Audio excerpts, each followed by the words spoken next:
৪-৫ এর দিকে হবে। ৫ এর দিকের ঘটনা। আমি রাত্রে বেলায় অফিস থেকে বাড়িতে ফিরছি।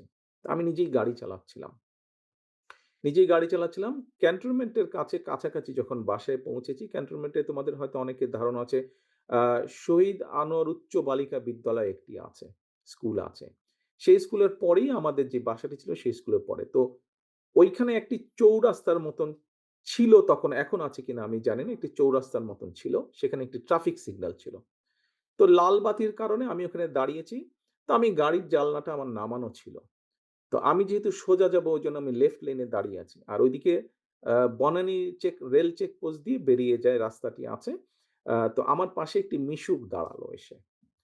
তো হঠাৎ মিশুকওয়ালা আমাকে এ ভাই" বলে ডাক দিচ্ছে। তা আমি তাকালাম। তা আমাকে বলল, "আপনি তারেক জিয়া না?" আমি বললাম যে, "হ্যাঁ, আমি তারেক জিয়া।"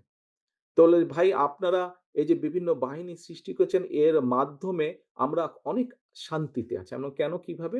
বলে, "ভাই আগে এই যখন গলি-টলিতে আমরা যাত্রী নিয়ে যেতাম প্রায় ছিনতাইয়ের মুখোমুখি হতাম। কিন্তু গত কিছুদিন ধরে আমরা অনেক শান্তিতে আছি। আমরা নিরাপদে আছি। আমাদের আর এইসবের মুখোমুখি হতে হয় না। বলা যায় মোটামুটি একদম আমরা নিরাপদ আছি।"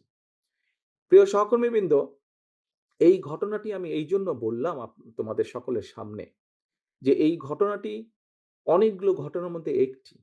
এবং এই ঘটনাটি প্রমাণ করে একজন সাধারণ মানুষ, সে আমাকে চিনতো, আমি তাকে চিনতামও না। এবং তারপরে ১ মিনিটের কথা। তারপরে সে তার পথে চলে গেল, আমি আমার পথে চলে গেলাম।